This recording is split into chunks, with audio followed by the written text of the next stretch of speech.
Blog Talk Radio. Divisional game, let's go. It's time to attack. We the smartest, fastest, and most vicious. We gonna put them in their place. You coming on out? We gonna play. And he's gonna fire deep. Puts it there inside the 10. Throw to Superman. Good route by Edelman. Now they come on a reverse to the near side and a quick run. What up, NFL fans, and welcome to another episode of Cover 2 with McMillan and Purdue, that show where we talk nothing but NFL football. I'm one of your hosts. I'm Dev McMillan. I'm at the round table with my partner. We got Fred Purdue in the building. What up, Fred? Divisional What's going on, here. Man? Yeah, I can sweat a little bit. I got to sweat a little bit. I got to think about it. I actually have to worry a little bit. Like you were worried you last back in, week. Yeah, you back in the foxhole. You back in the foxhole with me for this week, brother. It ain't no sit back and watch Dev sweat and and then call me to ask me if my heart is still beating after the game. No, you in it too this week, brother. And I got it on good authority that there's a lot of talking heads out there calling for an upset. So we'll get to that towards the end of the show. Yeah, we're gonna see what you got to say about that one at the end of the show. But yeah, we'll see. But welcome everybody. Fred and I back at you guys. NFL season is most certainly winding down. We are in the divisional round of the playoffs now. So there's the Elite Eight of the NFL still alive, still ticking. We had a very wild card weekend where some of the home teams most of the home teams just couldn't do what they were supposed to do. But I'm not throwing shade or shots at anybody in Chicago. I mean, anybody in the NFL, because when you get to the playoffs, it's the best of the best, but you never know what's going to happen. Already. So let's get right into the quick slants portion of our show, Fred. And quick slants today, we're going to talk about the coaching carousel. All of those firings have now turned into hirings. And we're also going to rap a little bit about the Hall of Fame finalists that were recently announced. Give our opinions on whether or not we think these guys should be in the Hall. But let's start with the coaching carousel. And, of course, the positions have been filled as far as head coaches go. Now, I'm getting a lot of alerts about people rounding out their staff as far as their coordinators and assistant coaches go. The Broncos, of course, hired Vic Fangio. The Jets hired Adam Gase right after, he got fired from the Dolphins. So this is kind of a Hugh Jackson situation, but it's even worse if you're a player that's as sensitive as Baker Mayfield, because he's the head coach. He didn't just go over there and get some special assistant position. Adam Gase is the head coach of the New York Jets. The Packers hired Matt LaFleur. The Cardinals hired Cliff Kingsbury. The Bucks hired Bruce Arians. And the Browns hired Freddie Kitchens. I don't think I'm missing anybody. What are some of your thoughts on some of these moves? Let's start with the Adam Gase thing. Quick recycle. Quick divisional recycle. You think this was a good pickup? I was going to say divisional recycle. No. I mean, when you see the idea behind Adam Gase was he was the guy that he came from Chicago, and he was supposed to be the guy that fixes Jay Cutler, and that didn't work. And he was supposed to fix Tannehill. That didn't work. And now you're going to a division rival, and you've been literally recycled, and now you're going to go help assist Sam Darnold. The worst Sam Darnold. Don't sign. Don't re-sign. I'm just saying, don't re-sign. Fred, I'm looking at it this way. The Jets are like, look, man, even though we fired our head coach, we want to completely start over. We need somebody who's at least a little familiar with playing against the Patriots.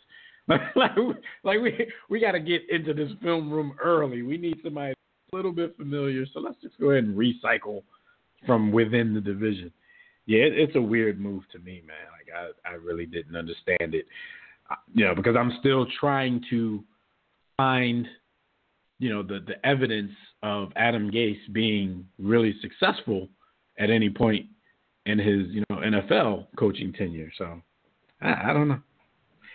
And Quick speaking one. of Adam Gase and the Dolphins, him being let go, and you spoke about the Patriots. This is so crazy about that whole division that my team has just dominated for years upon years, and had to put that out there. Division champ, acting like you do, Super Bowl champs, defending division champ. Those same Miami Dolphins want the New England Patriots defensive coordinator Brian Flores. So it's like you can't beat them. So we'll take the guy that put the defense together, or whoever, like Mangini in years past. You'll take the guy from the old team and hope he can beat you're not beating Belichick. It just doesn't work. His former assistants just don't beat him. It's different. It's different when you leave the mothership. When you leave the mothership, you are no longer you were already in your finest form, and now you're going somewhere else, and you're on the decline now. And it just outside of Romeo Crennel and as a defensive coordinator and the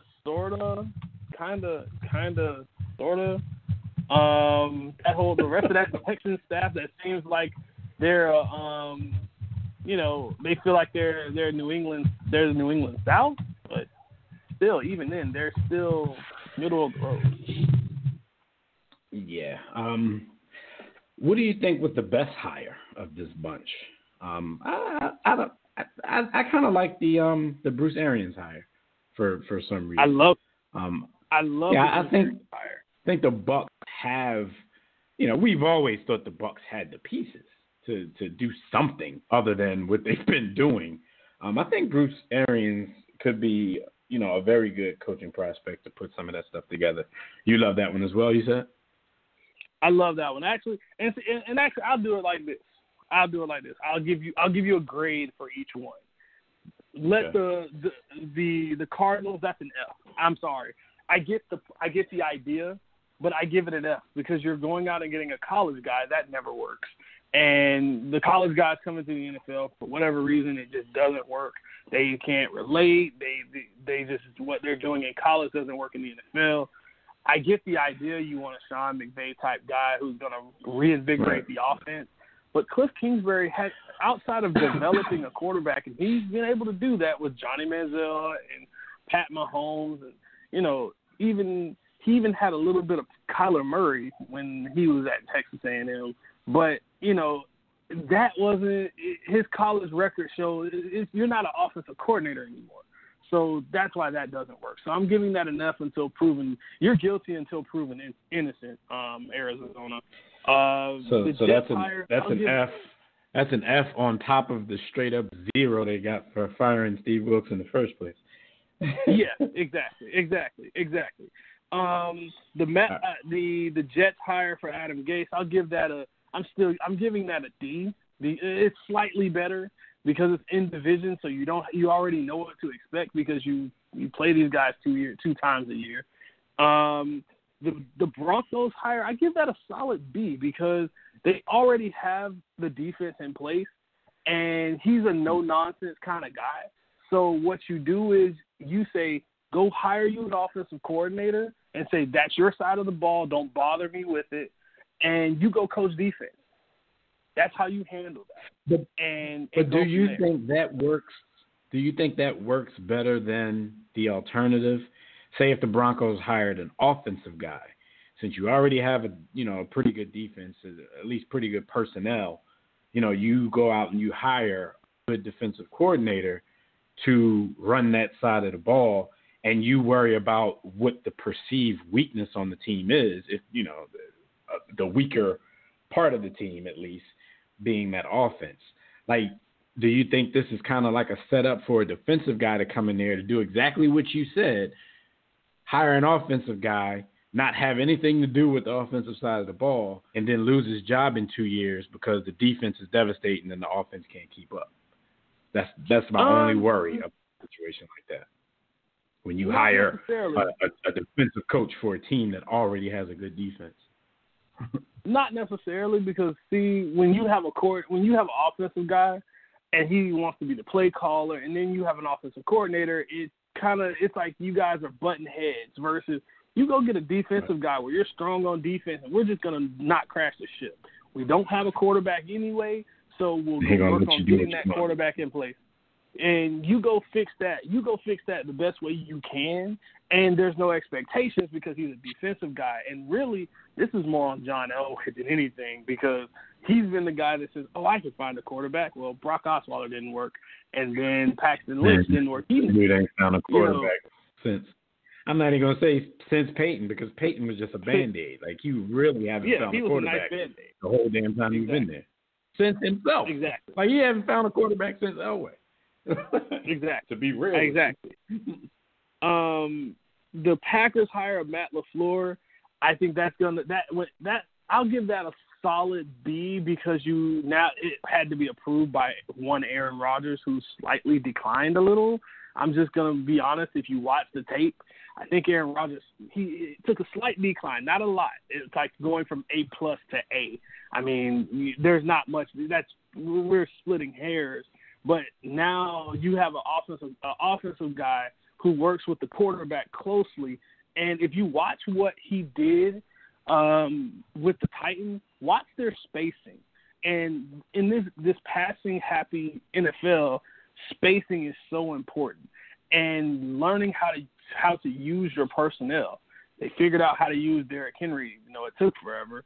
But even with his time with the Rams, they figured out spacing, and that's what's so innovative about that offense there with the Rams. So I'll give that a solid B because now you have a young guy who can relate to the quarterback versus an older coach, and that's what you're seeing is this emergence of young coordinators who are given position coaches who are given the keys to a franchise, but they can relate to the quarterback. It's not necessarily can they relate to the team, but they can relate to their investment, which is the quarterback, because those two guys speak the same language, and they're connected at the hip, and they work well together. You got something going. But when you have two guys that are disconnected and they're always bickering and arguing, because I've heard stories of how McCarthy and Rodgers didn't get along. Versus they had to have guys go in between them to kind of buffer. And when those people were no longer with the organization, what happened? You're bumping heads. So that's something you have to be able to manage. Like any business, you got to be the people at the CEO and the owner kind of have to get along, especially if they're working closely together.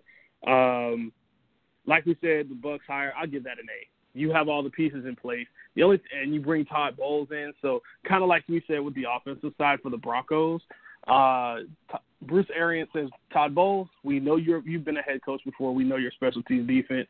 Go handle the defense. Don't come bother me at all. Make sure this defense gets fixed. The offense needs to fix Jameis and the offensive line. That's really it. They have the weapons. It's just Bruce Arians' job to do his best Andy Reid impression and become a quarterback whisperer. And the Browns, I know we haven't gotten to that one yet, but I'll give him a grade for that one. Freddie Kitchens, the only thing that kind of bothers me is that his ascension to head coach was so quick. But you have, again, a coordinator who has a young quarterback. Don't break those two up, especially after seeing what they did and how well they did it. The only thing I don't like about that hire is you had Greg Williams, and Greg Williams is a very good defensive coordinator, and you just part ways with him. As the head coach, you should be able to see. Even to play for Greg Williams. I mean, they went on a nice little run at the end of the season. Exactly. I was almost sure that the job was his. So is Greg Williams is his version of a blackballing? Is it just that he can't become a head coach anymore, just a coordinator? Whereas, Cap just can't play in the league, period. But I think Greg Williams just can't become a head coach anymore. Yeah, I don't think he can become the head coach anymore because of the whole Bountygate thing that happened. And even he wasn't even a head coach at that time. He was a coordinator. But people don't – it's just like any other scandal that happens. People just remember that. Even it could be 50 years from now. This man's is knocking on death's door, and he was the guy that – created Bountygate, and we have this issue now, and it's not even relevant anymore. So, I think he might be going through that whole blackballing process, which it does suck because he really reinvigorated that defense. Yeah. All right, so the coaching carousel is in full effect. Like I said, most of these people are at this point trying to round out their staff. So, we'll talk about some of those hires next week when we get more names. There's some out there now, but we could talk about it more in depth if we have more names. So let's move on to the Hall of Fame finalists. I'm going to read off the names, and then we can go back through them and, just give our opinions on whether or not you think they should, be in the Hall of Fame. Give them a HOF or an FOH. The first one was safety, Steve Atwater, of course, of the Denver Broncos and a little bit of time with the New York Jets.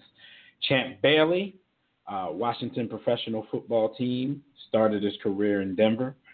Tony Baselli, all Jacksonville Jaguars for his whole term. Isaac Bruce, St. Louis and Los Angeles Rams, and a year or two with the San Francisco 49ers. I don't think, that time will have anything to do with. I don't even remember that. Right. Don Coryell, he's up as a coach, St. Louis Cardinals and the San Diego Superchargers. Alan Faneca, Pittsburgh Steelers, New York Jets, Arizona Cardinals. Tom Flores, Oakland, and he was the coach at Oakland and Los Angeles, the Raiders, and Seattle Seahawks. Tony Gonzalez, tight end, Kansas City Chiefs, ended his career with the Atlanta Falcons. Steve Hutchinson, guard, Seattle Seahawks, Minnesota Vikings, and Tennessee Titans. Edgerrin James, running back from the U. Indianapolis Colts, Arizona Cardinals, and a year with the Seattle Seahawks. Ty Law, cornerback. Ty Law used to be one of my favorite cornerbacks in the league because he used to just rough people up. New England Patriots, New York Jets, Kansas City Chiefs, and a year at the Denver Broncos. John Lynch, free safety, Tampa Bay Buccaneers, and Denver Broncos. Kevin Mawai, center, Seattle Seahawks, New York Jets, Tennessee Titans. Ed Reed, safety, you know the name, Baltimore Ravens, Houston Texans, New York Jets. Richard Seymour, defensive end, defensive tackle, New England Patriots, Oakland Raiders. All right, so those are your finalists. Let's take it back up to Steve Atwater, HOF or FOH? I think he belongs in the Hall of Very Good, not very great. I know your boy and Jimmy he gonna kill me for this one, but he was a big hitter. He knocked your head off. We all remember him, just knocking Christian Okoye out. That's the big one. But what else did he do that was dynamic? And he's kind of along the line of those okay safeties, not great safeties. Right. I feel the exact same way about Steve Atwater because, like you said, when you say his name, all you really think about is big hits. He was a big guy, and he wouldn't be afraid to lay the wood. So I'm in the same boat here. Other than that, I don't think there was anything that Steve Atwater did on a level of greatness, on a level of Hall of Fame greatness. So I'm going to go FOH with Steve Atwater as well. Champ Bailey. Now, on the other hand, I think during his tenure and his prime, I think he was arguably the top cornerback in the league. So arguably for me, we'll put him anywhere from 1 to 3 in the league during his prime. So I do think Champ Bailey, I'll give him an HOF. What about you? Yeah, he's a Hall of Famer. He's a HOF, even though I think many believe he's more along the line of that Deion Sanders, Rod Woodson caliber type player. He's not. He's right below. He's like right there. Right. He's there with like Darrelle Revis, for his career. He's right there. Like he's knocking on the door, but he's not getting in that room. But yeah, HOF all day long. All right, then we got Tony Baselli, tackle, Jacksonville Jags. His career was too short, and I know Jags fans want him in so bad because his short tenure, he's kind of like Terrell Davis, where his tenure was so short, but those 6-7 years were so great that it just supersedes. But I'm putting him right on the outside, FOH, just by a smidge, by a small margin. Tony Baselli, me. I'm gonna go HOF for Tony Baselli. Yeah, big man deserves to be in my opinion. Isaac Bruce, wide receiver, Los Angeles, St. Louis Rams. This one's a little bit harder for me, man. I know what Isaac Bruce was about. I know his work. Even with the numbers, man, like Isaac Bruce to me was never a top 3 wide receiver in the league while I was there. Before I might you even make go your choice, lower. I want to ask you a He question. may not have ever been a top 5 wide receiver in the league. I'm gonna go FOH for him. Was he better? Was he better than the guy on the other side of him? That's how I'm going to determine this. Torrey Holt or Isaac Bruce? I think Torrey. I've always thought Torrey Holt was a better receiver. Isaac Bruce had his, he did what he did well. I'd say he was the better deep threat, but he wasn't the only deep threat. I just think he was the better deep threat. I think Torrey Holt was just a better all-around wide receiver. Hands, route running. The only thing Torrey Holt didn't do was get hit. Because he caught that ball and he got down and laid down. So, FOH for me, but it's only by small margins. I mean, he had the numbers, but he also was in a system that was conducive at the time for putting up those ridiculous passing numbers, especially in a league that didn't throw the ball still. At that point, he still was in a league. He was kind of in that crossover point where when they won their Super Bowl, they were kind of revolutionary with how they were spreading the ball around. Yeah. So for me, it's a no, dog. Put this in perspective, he's 5th all time in receiving yards. So that's what I'm saying. Like even with the numbers, you just look at the caliber. I'm sorry. Yeah, you look at the caliber of receivers, and even though his numbers are really good, I just don't view him in that class. You know what I mean? So, All right. Sorry, Isaac. All right, then we got Don Coryell, coach St. Louis Cardinals and San Diego Chargers. What do you think? This is a HOF all day, every day, because here's the thing. He's the father of the modern-day deep passing offense. You wouldn't have the greatest show on turf. You wouldn't have Tom Brady throwing it deep to Randy Moss or Randy Moss and Chris Carter with Randall Cunningham and Cole Pepper. You wouldn't have anything of what Pat Mahomes is doing. You wouldn't have any of this without Don Coryell. It's the Coryell offense, the Air Coryell offense. Coryell. I mean, he's the godfather. I don't think he'll ever get in, which is it's almost like in a hip hop analogy, Biggie's not top 3. Like how can you not make him top 3? Right.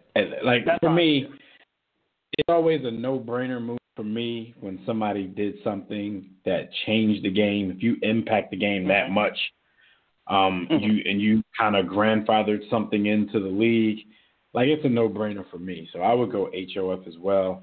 But like you said, like at this point, it's like, it's not going to happen. Tony Gonzalez, tight end, Kansas City Chiefs, Atlanta Falcons. Of course. Another no-brainer for me.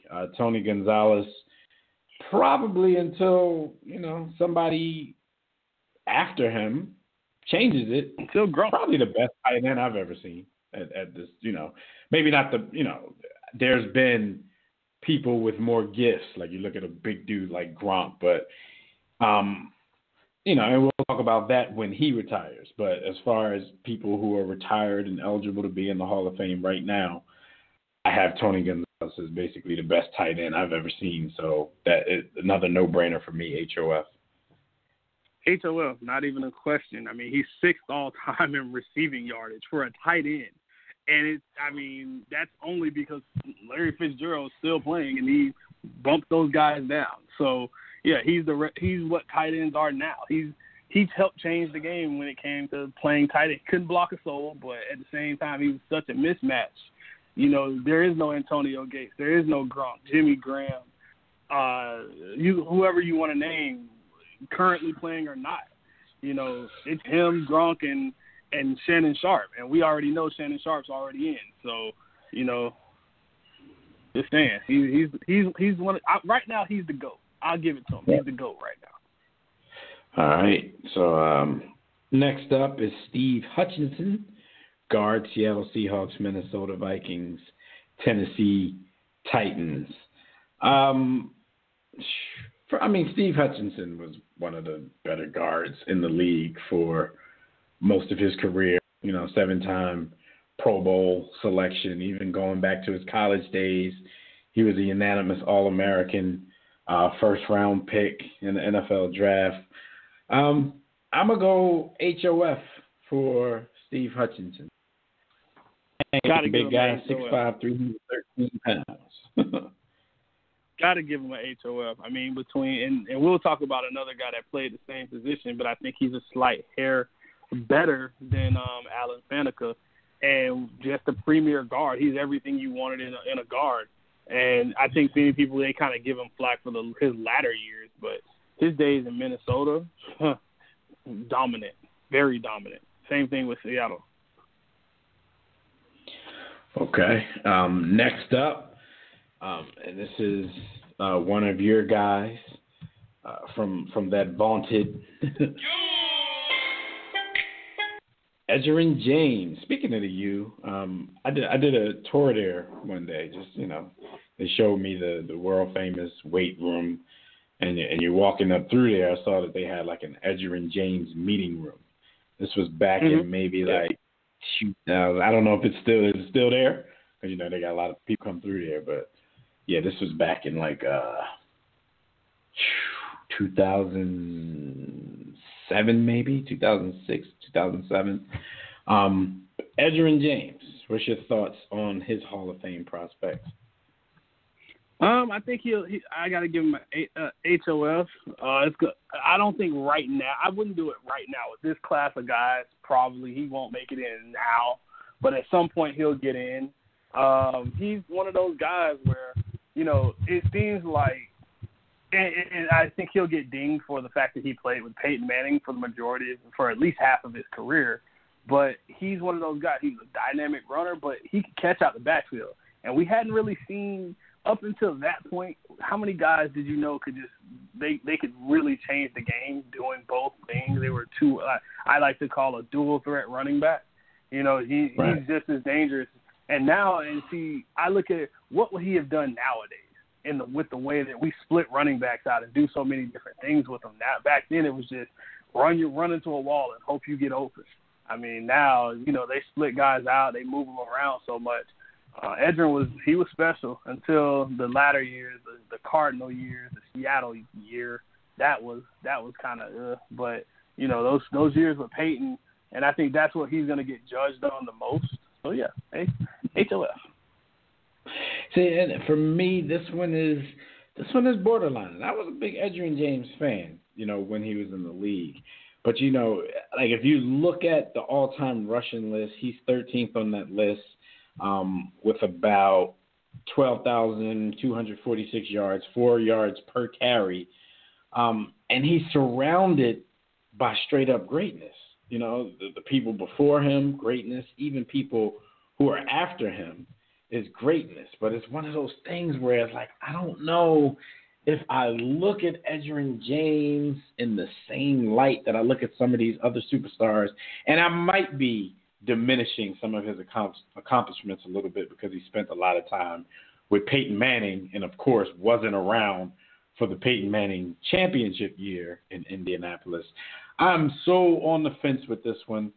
I'm going to go FOH, but I can't knock you for it. I can't knock you for it because that's one of those. He's one of those that he could go either way. He really could. Right. Yeah, it's one of those things. Like I said, I'm gonna go FOH, but I don't really like it because I'm definitely a fan of Edge. All right, so let's go to one of your cornerbacks: Ty Law, Patriots, Jets, Chiefs, Broncos. What are your thoughts on Ty Law? Love Ty Law. Ty Law is an old school type of corner. He likes to beat people up, and I love those type of corners. Hate that he had to move on, but you know how it is in New England. You end up moving on. Yeah, I'll put him in there.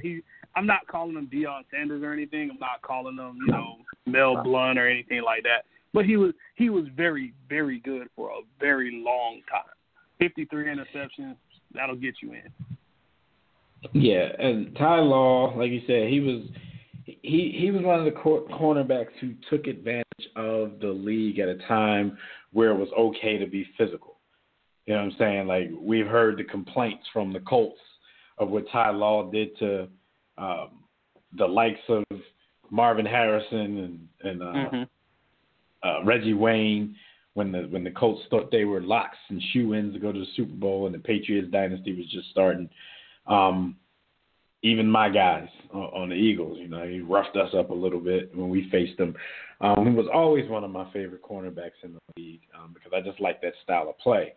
Luckily, he came along when he did, because had he come along a few years later when they softened up the league and just don't allow defensive backs to play defense, his career would have gone a whole different direction. I'm gonna go HOF for Ty Law. John Lynch. By the way, Ty Law, one of the few guys that got better after 30. Best year of his career is when he left New England. On top of that, one of those things. It happens. Even a broken clock's right today. Who is now an executive with the San Francisco 49ers. Free safety. When you think of John Lynch, he's another guy you think of like, man, that dude could hit. I think he was a little more versatile than that, man. I think John Lynch, during his tenure, during his prime, was somewhere among the top 5 safeties in the NFL. For me, Hall of Fame it's another on the fence one. Hall of Fame, at least first about that. Hall of Fame might be a little bit of a stretch, and I might be still upset as an Eagles fan of the NFC Championship game. I'm gonna go FOH, but I'm gonna go slightly FOH. You know what I'm saying? Like what did you say? Hall of very good, Hall of almost great, in my opinion. But I can understand how some people would put them a notch above that and put them into the Hall. What are your thoughts? Very much like Steve Atwater, big hit guy, played on a dominant defense, an all-time great defense. But, he played back when, safeties didn't have to cover like they have to cover now. He'd be a dinosaur now. Hall of very good. Being in this area, seeing what those guys did back in those days when he was knocking people's heads off when they could do whatever they wanted to over the middle. You didn't want to see John Lynch over the middle. But still, again, and I think, too, when you look at the one thing, when I look down this list, I'm saying certain guys playing the same position. When you have Ed Reed in the same class as you, you're being judged by him, not by your own criteria. You're being judged by what he's accomplished in his career. And when I stack, what I look like. What if I throw this guy against this guy? You're right. You're notches below, and he played both safety positions. So now you're being held to free safety, a guy that was so versatile he could play any position he really wanted to. John Lynch is in the Hall of Very Good, but that's as far as I can take it. FOH. All right, Kevin Mawai, center. I'm gonna go HOF for him. For me, with offensive linemen.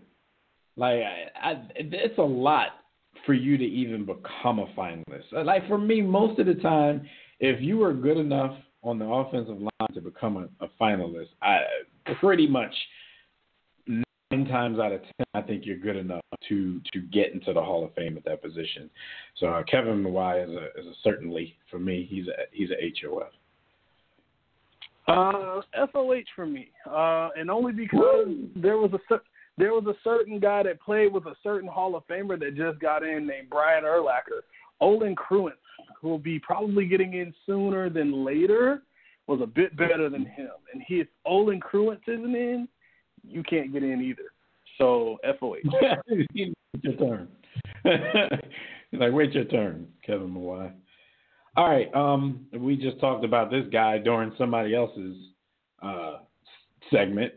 Ed Reed, Baltimore Ravens, Houston Texans, New York Jets. I'm just going to go ahead and start this one off, Fred, because I'm not even going to waste your time and say anything. Ed Reed was probably the greatest safety that I've ever seen with my 2 eyes.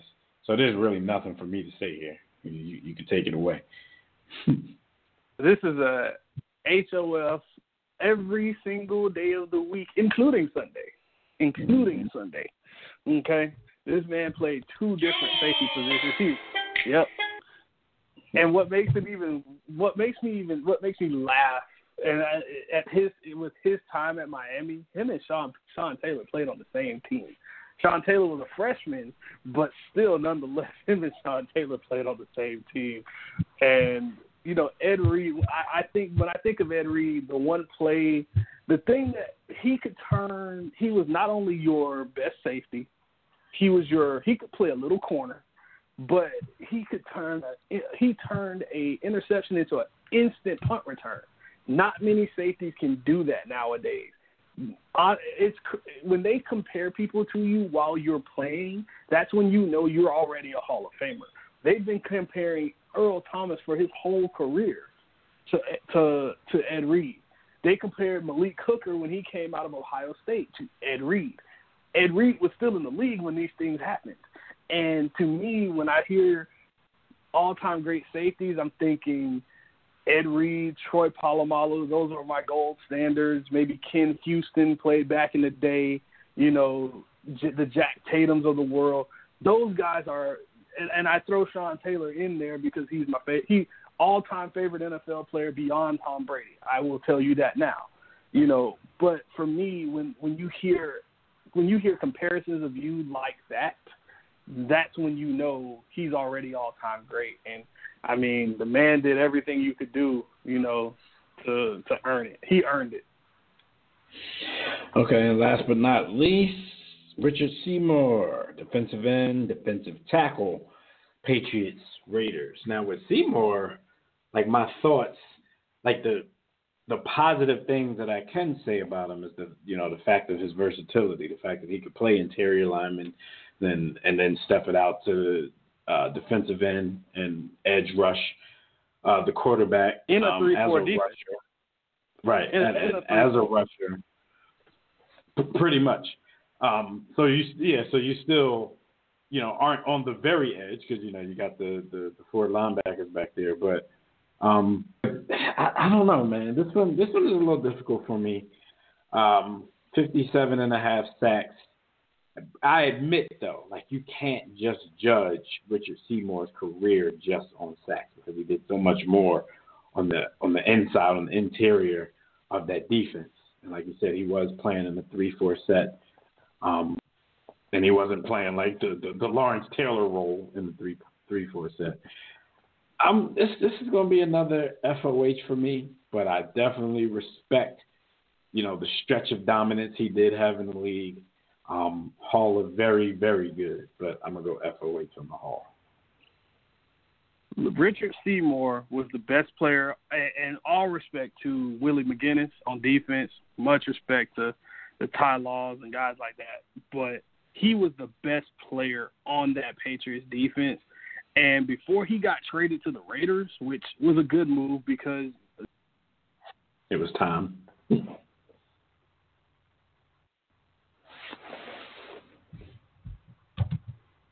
Was dominant, and he played multiple positions. But in a 3-4, those ends don't get as much because they're edge setters. That's all they're really meant to do is set the edge, not let anybody get outside the tackle box.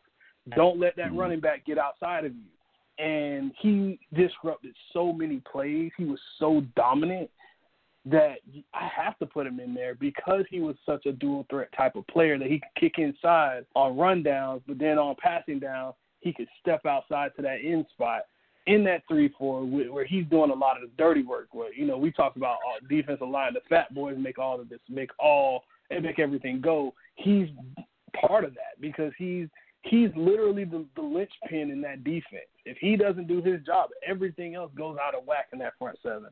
So definitely, Richard Seymour, he definitely gets it. All right. All right, so that's the Hall of Fame finalists for this year. It's time for us to go deep. We're going to look in to the All-Pro team that was named last week. And we're just going to, I'm going to run down that list, Fred, of the first team. We'll do it by first team, and then we'll do the same thing for second team. I'm going to run down the list. You jot down any position where you might have an issue. You might think somebody doesn't deserve it or just somebody deserves it more. And then we'll, have that brief conversation of quote-unquote snubs after we do the first team. Or unless you want me to read both teams, and then we do snubs. Go first team, and then we can go second team when we're done with the first. Yeah, we can just do first team first and then do second team second.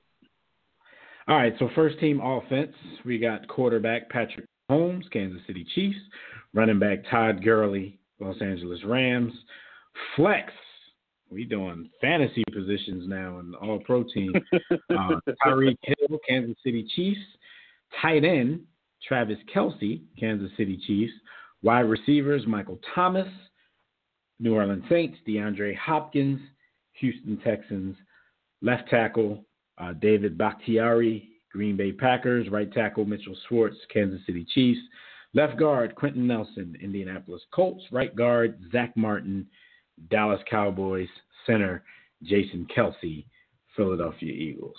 So in the first team offense, you got any issue? You take any issue definitely. Right there? Yeah, I definitely have an issue. First off, I want to say this voting system makes absolutely no sense. You can get votes as a flex and as a starter at wide receiver. That makes no sense. You can get votes being in the first team and on the second team. Tyreek Hill is on the first team flex and on the second team wide receiver. That's the most annoying thing I'm seeing so far in this whole fantasy football is. Yeah, you can make the All-Pro team twice. What kind of participation trophy is that? But okay, cool.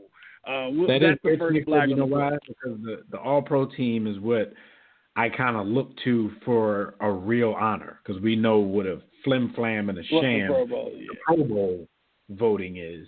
So you say, okay, let's look to the All-Pro team, because you have some people who get snubbed for the Pro Bowl but then make the All-Pro team because it's the more honorable squad. But now that you got people making the All-Pro team twice in one damn season, it's a little bit weird. But what are your issues with the first team offense?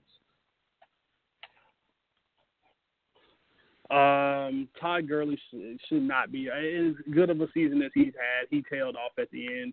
But when I look at real, like the running back position was so great this year. I easily can give it to Ezekiel Elliott, who led the league in rushing yards by over 127 yards. There's some running backs that don't get that, that are full-time starters that don't get that in 2 games. So for him I have to give it to him.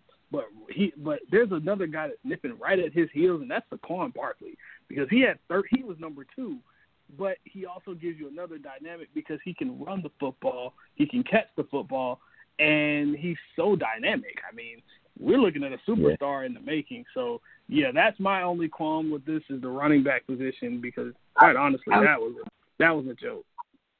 I like Gurley up there, probably for the same reasons we talked about when we were doing our NFL awards. Like Zeke did have more rushing yards. Zeke even had more receptions, and that was something that, they questioned about Ezekiel Elliott's game coming into the league. So he's showing you, okay, I can go out here and get 75, 77 receptions. Ty Gurley, for me, end zone finder. and that could be more of a, that could be because of what his team decides to do when they get in certain positions. But the purpose of the game is to put points on the board and score more points than the other team. So I think that's where he goes over the top for me, the fact that he scored so much more than these other guys. Anything else in this first team? My question to you when it comes to quarterback, did you have a hard time with Drew Brees or Mahomes? Because I did a little. I mean, 50 touchdowns kind of put me over the top with Mahomes, but what Drew Brees put together this year was kind of special. Yeah, I mean, Drew Brees this season maybe all around, more efficient. But Patrick Mahomes lit the NFL on fire. 50 touchdown passes. In the way that he did it. Yeah, he put on a show. I have no problems with him being first team All-Pro. Anything else before I move on to the defense? No, everything else is just fine. Okay. Even as an Eagle fan, Jason Kelce still might be making it off his name, but I don't have anybody right off the top of the dome that I want to replace him with. But I'm like, all right. He was damn near left for dead 2-3 seasons ago by Philly fans, and then last season had a resurgence. Defense, first team, edge rushers, J.J. Watt, Khalil Mack. J.J. Watt is another one of these guys who made the All-Pro team twice. He made it as an edge rusher, and then we're going to talk about him a little bit later as an interior lineman. So he out there getting his Richard Seymour on. J.J. Watt and Khalil Mack are your two edge rushers. Interior linemen, Aaron Donald and Fletcher Cox. Linebackers, Luke Kuechly, Bobby Wagner, Darius Leonard. Seahawks, shout out to the rookie because he was a Pro Bowl snub. Knowing how that works, he'll probably end up playing anyway if that announcement hasn't been made yet. He got his just due on this one. Cornerback, Fuller, Stephon Gilmore. Safeties, Eddie Jackson, Derwin James. Defensive back, Desmond King. So that's your defensive teams. Any issues with All-Pro first-team defense? The front seven is fine. The corners, Kyle Fuller had a really good season, but Byron Jones made a really – and that really got brought to my attention because when I went back, I'm like, who really threw on him all year? Byron Jones, again, had a really good season. Xavier Howard had a really good season as well for the Miami Dolphins, tied for the league lead in INTs this year. He had a good year, but definitely got a – and Kyle, like I said, Kyle Fuller had a breakout season, but Byron Jones is my pick for this one. Okay. Let's go down to the special teams. Place kicker Justin Tucker, I think, missed his first ever playoff field goal last week in that loss. Punter Michael Dixon, Seattle. Kick returner Andre Roberts, New York Jets. Punt returner Tariq Cohen, Chicago Bears. Shout out to Tariq Cohen, straight out of the MEAC, North Carolina A&T. Special teamer Adrian Phillips, Los Angeles Chargers. Any qualms about the special team? No, none whatsoever. Justin Tucker might be, when it's all said and done, he might be in Canton when it's all said and done. Just putting it out there. All right, well, let's go to the second team offense, All-Pro second team. Quarterback Drew Brees, Saints. Running back Ezekiel Elliott, Cowboys. Flex Christian McCaffrey, Carolina Panthers. Tight end George Kittle, San Francisco 49ers. Wide receivers Julio Jones, Tariq Hill. Shout out to Tariq Hill. This is the second time you've made the All-Pro team in one season. Left tackle Dwayne Brown from Seattle. Teron Armstead from New Orleans. Right tackle Ryan Ramczyk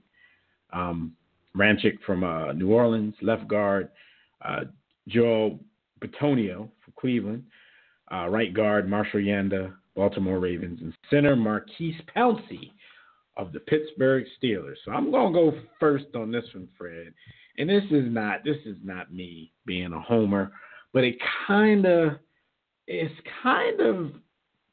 head scratching for to see that Zach Ertz, who broke the single-season receptions record for a tight end, not make it. Now, the one thing I can say about George Kittle, because he had about 88 receptions, but for about 1,300 yards, so his yard per catch was off the chain. So I fully admit, their thinking has to be the top 3 tight ends of this particular season had to be some kind of order of Kelsey, Kittle, and Ertz. And, of course, you can only use 2 of them. So I don't think it's like some total disrespect snub. But at the same time, I'm like, he just set the receptions record for a tight end. I think he has to be on one of these teams. Travis Kelce had over 100 receptions himself and about 1,300 yards. And he had the record for about He had the record for a couple minutes until Kittle took it. So, right. I mean, so I'm like, he's the one that I would replace. So for me, if I'm going to put Zach Ertz in here, I'm going to put him in over George Kittle.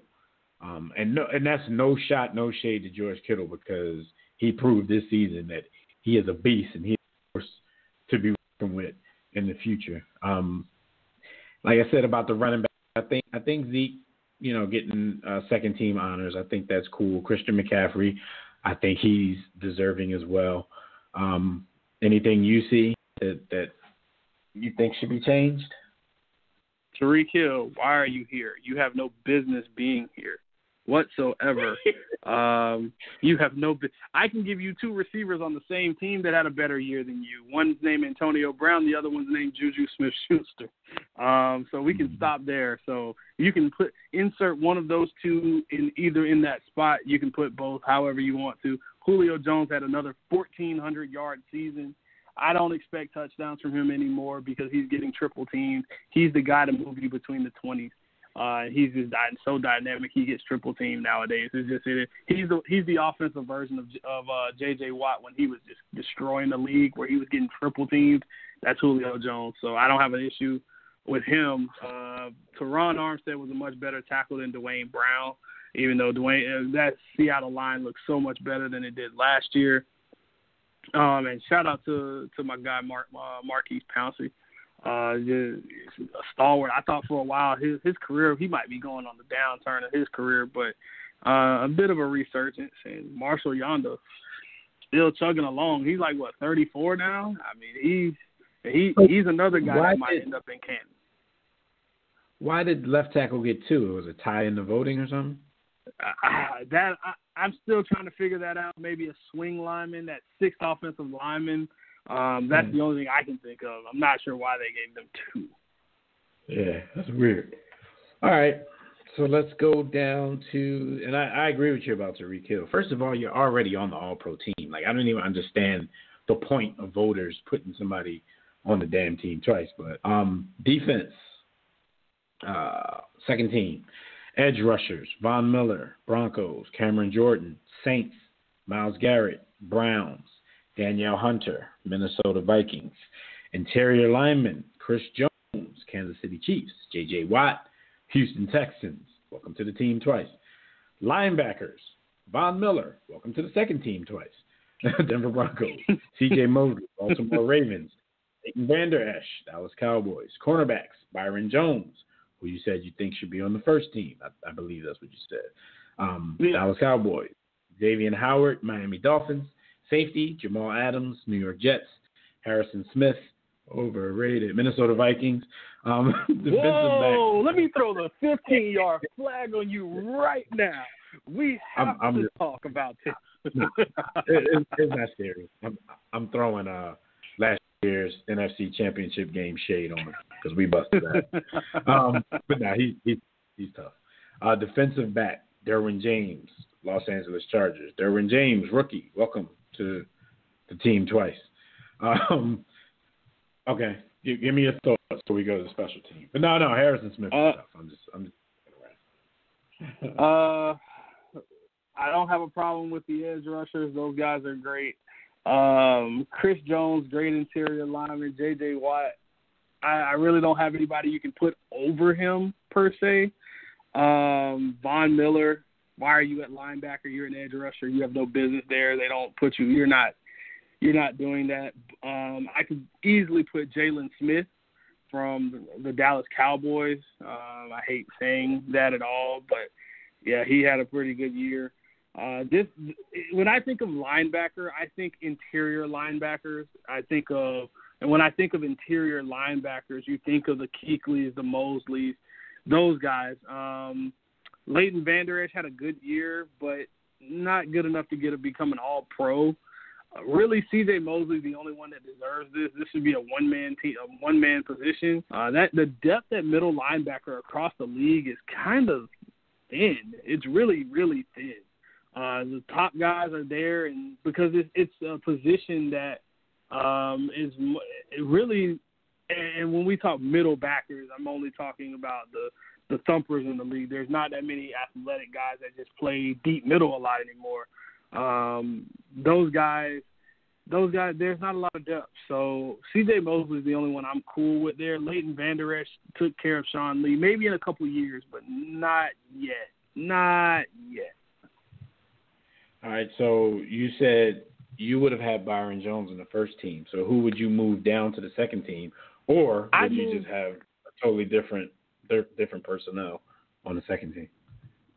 I would move Kyle Fuller down to that second team. So I just flip him. That's all. Yeah. All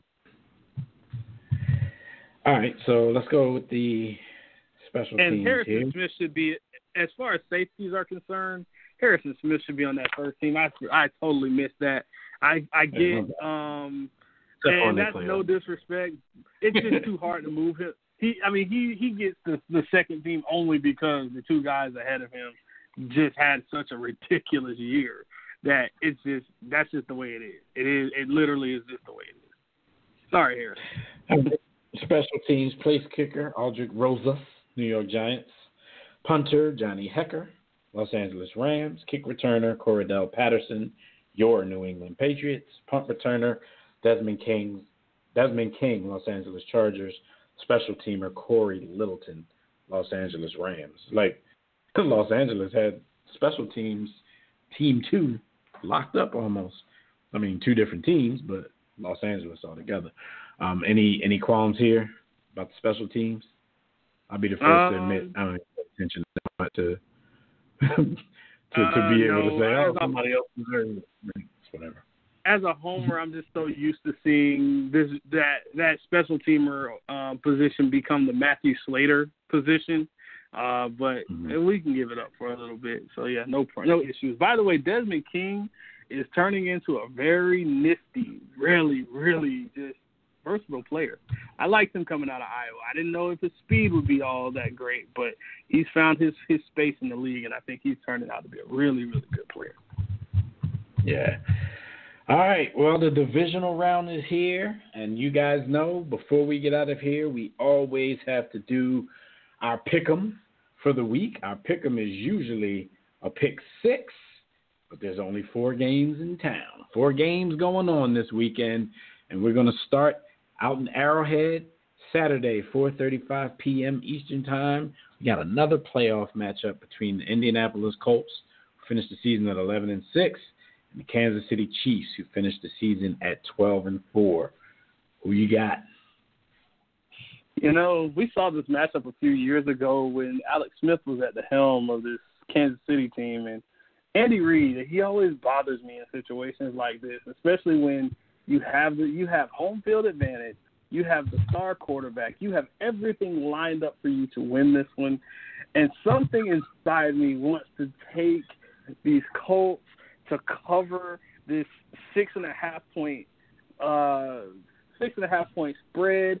I want them to take this, but I can't go against Pat Mahomes and the offense that just came together. Although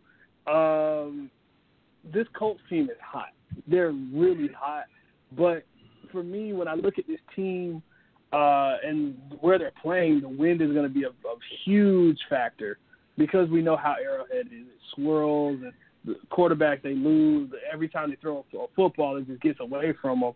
So what can the Chiefs do to stop the Colts? Short passing game, maybe use a lot of the old college stuff, jet sweeps. Put Tyreek Hill to use since he wants to make all pro teams. Make him get to work and go earn that all pro team honor. Make him flex. Keep Andrew. Get to flexing. Make him.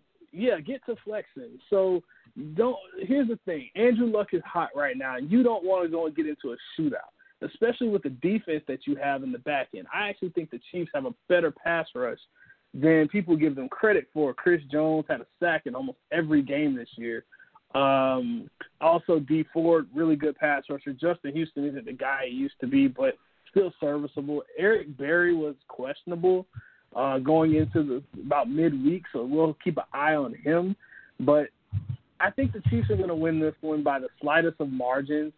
I just don't. I know Andrew Luck has playoff experience. He hasn't won any playoff games to my knowledge. Actually, he won one playoff game. He's won one playoff game in his career against these Chiefs years ago when Alex Smith gave up.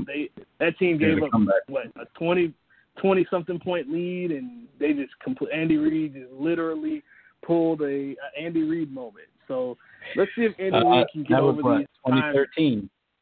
Because I was standing outside of Lincoln Financial Field in Philly, waiting for the Eagles to take on the Saints while we were watching that game watching that finish up on the big board. Everybody was out there like, oh, Andy does it again.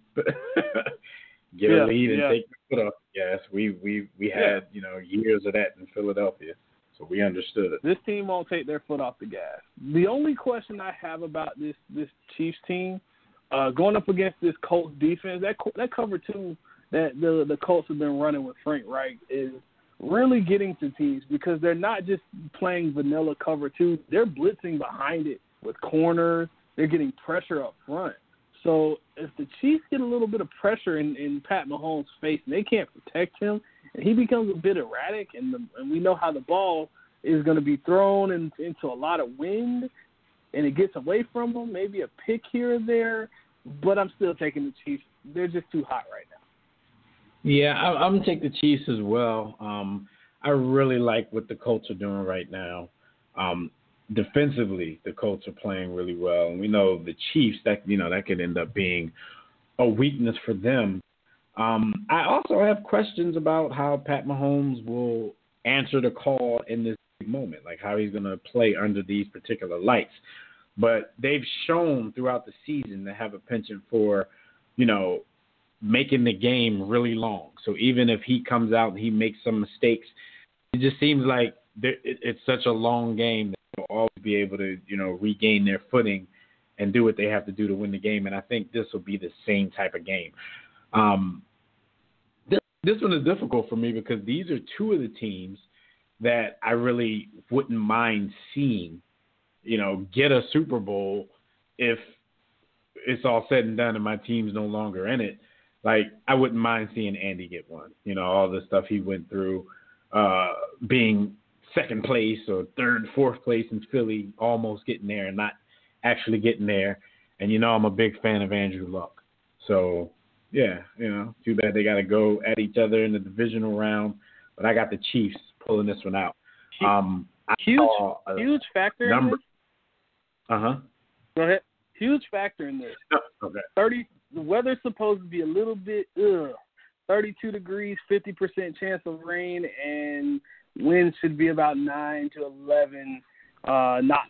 So yeah, we might have some problems here if it gets a little rainy, because what have the Colts done all year and really surprised people with? The run game. They literally invested in an offensive line, and I think that's what's going to be huge if the game gets to a point where you can't throw the football. There's no more Kareem Hunt in Kansas City. There's no longer a Chief, so it could pose some problems. I got a number earlier from shout out to Savad from the Tissue and the Tape podcast on the WRS Podcast Network. Chiefs fan. He gave me a number earlier. He said it's been 9,135 days since the Kansas City Chiefs left Arrowhead Stadium with a playoff win. They're due. They have to win this weekend, man. Ouch. You have to win this weekend. All right, so let's go to the next game on Saturday night. This one is. It's an 8:15 p.m. kickoff Eastern time. We got the Dallas Cowboys, winners of the NFC East at 11-6. Well, I'm sorry, 10-6, but 11-6 counting the playoff win last week. That was the same I was doing for the Colts at 11-6, counting the playoff win. And the LA Rams, the winners of the NFC West at 13-3. Like I said, 8:15 p.m. kickoff. I think this is where the buck stops for the Cowboys. I don't think they were really impressive last week in their win over Seattle. I think it was a 2-point outcome. I think the game was a little more. We know that Seattle had to be desperate at the end of the game to even make that a 2-point game. So I think the Cowboys played well, but I'm looking ahead to this Rams team that I picked in the beginning of the season to go to and win the Super Bowl. And if they are what I thought they were, starting the season, I don't see Dallas being able to go into here. Not that they have some great home field advantage, because they absolutely do not at that stadium. But I'm still not seeing Dallas being able to go out here and grab a win from them. The inconsistency of Dak Prescott, who's been a little bit more consistent ever since they acquired Amari Cooper. But, it's really going to be on the back of what Ezekiel Elliott is able to do. But I think the Rams, with the reputation that the defense came into the season with, that I don't necessarily think they lived up to during the regular season. But the playoffs is kind of a new season, because who would have thought that the Eagles defense would have looked as dominating as they did last week? You know what I mean? Who thought they would have held any team in this league to 15 points in a playoff scenario, 15 points in a playoff scenario? I don't think there was too many people out there who thought that. So I think L.A., if McVay can get them into that, one-game mindset, I think this team could go out there and play to the level that their talent speaks to. Now, we know their talent took a little bit of hit. Their depth took a little bit of hit because of all of that frontline talent. But now it's time to show improvement. I think they will against the Cowboys. What about you? This one's been tough, because when I look back, I say, when I look at playoff matchups, I say, what are the weaknesses, and are the teams that they are playing, can they exploit those weaknesses? The Rams, their weakness right now is they don't stop the run really well. They get out. Aaron Donald's been getting out the quarterbacks, but they've been allowing a ton of rushing yardage. The Cowboys, they want to play an old school, muck it up type of game. They want to run Ezekiel Elliott 20, 25 times a game. That's unheard of nowadays. Dak Prescott, he wants to throw deep shots. Amari Cooper's healthy. You did lose Allen Hurns to a gruesome injury, but I don't think that'll be huge. This defense on the other side for the Cowboys, how did they stop Todd Gurley? The weapons that they have, Higbee at tight ends turning into somebody. Brandon Cooks will all have a chance to beat you deep on any given play. What it's going to come down to is, can Jared Goff be the guy? Because his play is tailed off towards about midway through the season. It kind of tailed off. It seems like after the Chiefs and the Rams played, it just seems like he's been kind of invisible. Does he turn back the clock a bit and come back, or does this Cowboy offensive line lean on this defense and say, we're just going to take away Aaron Donald, we're going to double team him all night long, and you guys are going to have to figure it out. Somebody else has to show up. Is this the game that Ndamukong Suh shows that he was worth the money that they're paying him? Because Lord knows he's been so inconsistent, and we haven't heard his name much. Who's the other pass rusher? Does Marcus Peters, does he get exposed again? I want to see. I keep coming away wanting to see more than just Aaron Donald dominate on this defense. That looks great on paper. Give me the Rams in this one, close, only because they are the home team. And whenever in a playoff type of situation, if two teams are as even as I think these two teams are, I always lean towards the home team. Okay. I just hate the Cowboys. Well, let's go to Sunday. It's time for Fred to sweat. It's been a few weeks. Fred is back. Sunday, 1:05 p.m. kickoff in Foxborough. We got the Los Angeles Chargers by way of their win last week. They now stand at 13-4 for the season versus Fred's New England Patriots, winners of the AFC East Division at 11-5.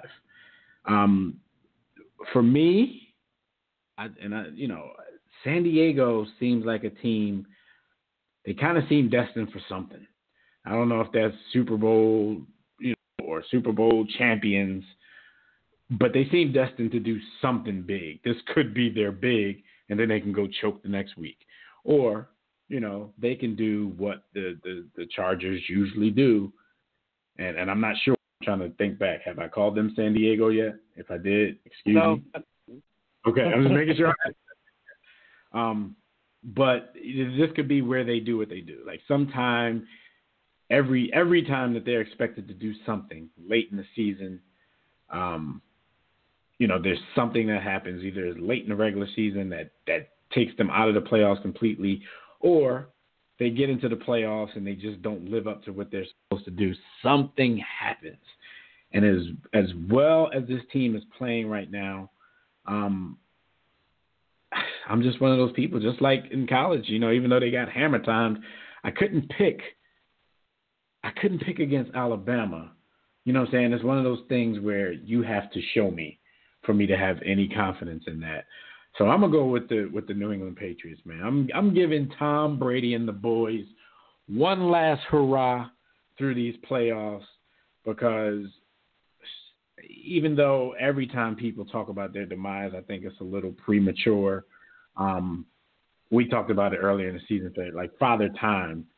At some point, he's going to catch up to you. So I think this might be that window, at least the window with Tom Brady still at the helm for the Patriots. This might be the end of that window. I don't see the preparation going down easily. So I'm going to take New England at home in this one. Fun fact for this game: New England New England Patriots have 8 consecutive home playoff wins. They're 15-0 at home, dating back to 2017 against the Carolina Panthers. I remember that game. They won on a last-second touchdown that wasn't a touchdown. But this Chargers team, and I'm just going to refrain from calling a city. That way, I can't get it wrong if I don't call a city. So this Chargers team, they run the ball really well. New England hasn't stopped the run really well. They have a top secondary, but they struggle with the run. And that's one of the things that they've been trying to work on in this extra week of preparation. Reports out of New England is that they were working on everything that they did. They struggled with all year long, and a lot of that had to do with stopping the run. But at the same time, they're going to also run the football. Sony Michel had 931 yards and 6 touchdowns. That's pretty good for a rookie running back who missed a good portion of the season. Tom Brady, he's had a chance to get healthy. He had a bit of an MCL issue throughout the year, so hopefully that knee's feeling a little bit better. But guess what? I'm going to do something that I normally don't do. And I hate doing this because a West Coast team traveling east at a 1 o'clock game, for an early going game, to a cold, even though they're getting there early, it's still a 10 a.m. game for you. On top of all of that, you have cold conditions. You're going to see about 26-degree weather. And, up there it's a little bit different than it is down here. 26 here isn't terrible in Florida, but up there you could see it could get really – the ball starts getting hard, Paul. And, things just might get a little ugly. And can either team adjust? This is where I pick my upset. This is where my season ends. Hopefully not. I hope my pick's wrong. Give me the Chargers to win this one, 31-27. last-second touchdown at the end. I just don't trust it. It's not the run game I'm worried about. I'm worried about the secondary because the run, not being able to stop the run affects the secondary because those guys have to come up in coverage a little bit more. And this team, they find ways, and we haven't even talked about the defense where Joey Bosa and Melvin Ingram get after quarterbacks, and the tackles haven't played well. On top of that, Brandon Meebane's back in the middle of that defense after spending some time mourning the death of his daughter, so you know he's going to be a little bit motivated for this one to dedicate that game to her. So, you know, and Derwin James on Gronk, that's going to be a hell of a matchup. So this one's going to be interesting. 31-27 Chargers. Oh, I hate picking that score. You know how much I hate it, but I have to be objective. Cool. Watch what I do. Watch what I do in this next one. The last game, last but not least, we have my Philadelphia Eagles by way of the wild card weekend win at 10-7 versus the New Orleans Saints, winners of the NFC South Division and number one overall seed in the NFC. Sunday kickoff, 4:40 p.m. down at the Dome, Big Easy. Much like what you just said, Fred, this will be a different game than the shellacking that the New Orleans Saints gave the Philadelphia Eagles earlier in the season. I'm not going to call the Eagles a totally healthy team, but they're more healthy than they were at that point. But when you lose like that, I don't even think health matters. They just caught the Eagles. The Eagles didn't know what to do with them, and they just bombed them. I think with the success some teams have had with the New Orleans Saints since then, I think the Eagles can fare better, you know, watching game film from certain games. You know, Dallas game being one of them, who probably started off what people would say is, oh, they exposed them. I'm not going to really say they exposed them because just because Dallas did that doesn't mean that the personnel from other, you know, it doesn't mean other teams have the same personnel to be able to get the same results. So this is going to be a big game for Fletcher Cox. I'm not saying he's going to have a big game. I'm saying this is a big game for him because he and Timmy Jernigan are going to be so important in what the Eagles are basically going to be able to do. You know, Jim Schwartz is not much of a blitzer. I think the Eagles blitz maybe 16% of the time. And they're definitely not going to do a lot of blitzing against a quarterback the caliber of Drew Brees, because those type of dudes eat blitzes alive. If you're not doing something right, you're going to find a mistake.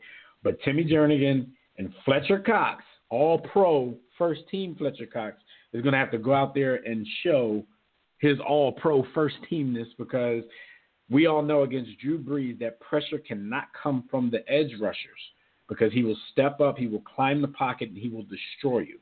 Drew Brees being one of the shorter quarterbacks in the league, you have to get pressure directly up the middle. You have to get pressure directly in his face. You want him to try to have to throw over you, throw around you, or, you know, try to move outside of the pocket where those edge rushers will be waiting. So Fletcher Cox has to be all-pro first-team Fletcher Cox in this game. Help that young secondary out. We saw Maddox last week. He was the star of the first half of the game, and then he got absolutely cooked on double moves in the second half of the game. Help them out. You have to get in Drew Brees' face because he's very accurate. You know what I'm saying? If you give him time, the ball is going to be exactly where it's supposed to be. So I think this will be a different game. I think Jim Schwartz has to and he has to devour film this week and go in there with a better game plan. But I still can't see my Birds pulling it off, man. So, again, maybe for the last time, I have to address them as defending Super Bowl champions. Hopefully I'll be able to say it again, but I just don't think it's likely for it. I got them I got the Saints in a much closer game now. I think just like you said, that's why I said watch what I do here. I think it might come down to Drew Brees leading them down for some type of late drive that's either just the game clincher or just a drive that doesn't leave us with enough time to do anything in return. I got the Saints in this one. Oh, God damn it. So, fun fact. I always, every now and then, I bring out the fun facts because they have a lot to do with in-game performance. So, the Saints allowed 80.2 rushing yards per game this season. That's second fewest in the league, behind the Bears, who allowed 80 yards. So, a 0.2 difference. So, including the wild card game at Chicago, the Eagles, though, have faced 4 of the top 5 rushing defenses this season. That's Chicago, New Orleans, Houston, and Dallas. Twice they faced Dallas. And they've averaged 52.4 yards on the ground. That's not good. Wow. That is not good at all. That is not good at all. You're barely halfway over that average. So I'm taking the Saints in this one. The Saints are so balanced on offense on offense.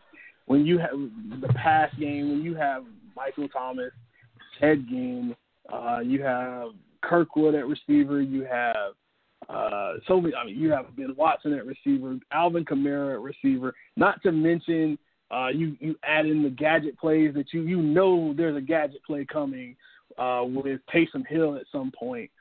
There's not to mention Mark Ingram being the bell cow back.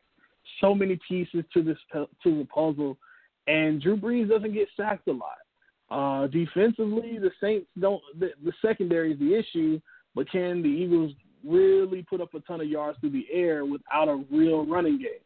Because you know the running game is going to be taken away. For the Eagles defensively, that secondary is going to have to. They will have to cover a lot longer than they want to, and because we all know Drew Brees gets tons of time, and Sean Payton is one of the best halftime adjusters that we've ever seen. Even if you do slow him down, even if you say, let's say the Saints put up 17 in the first half, the adjustment to the adjustment will happen. This is why I have the Saints coming out on top of this one, and I think it's gonna be like a 2-touchdown game, to be honest. Okay. All right, so there you have it, everybody. That's the divisional round. Pick 'em, pick 4 instead of pick 6. Oh man, it's gonna be stressful, but at least it's gonna be stressful for the both of us. Fred's gonna be stressed before me, and then my stress is gonna come at the end of his stress. So we'll see how this plays out, man, and we will be back at you guys next week to talk conference championships.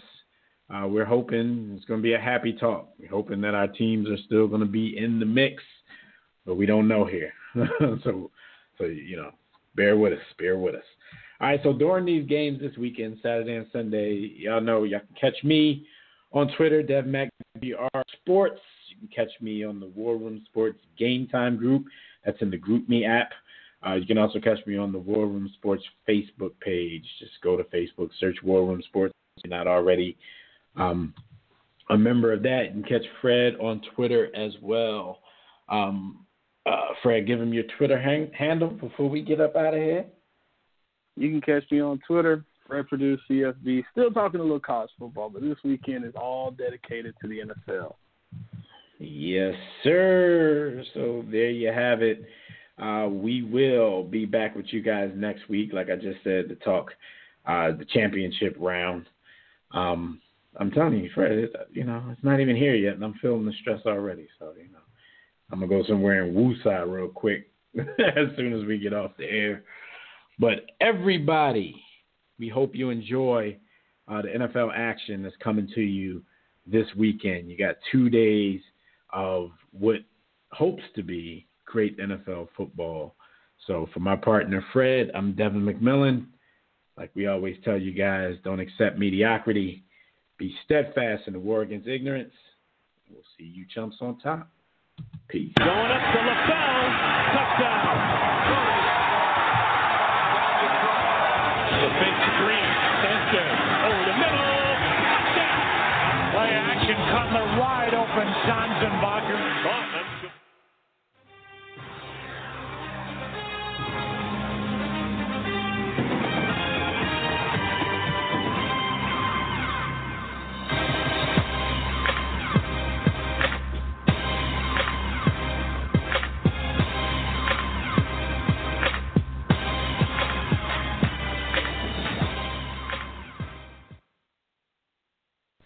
War Room Sports.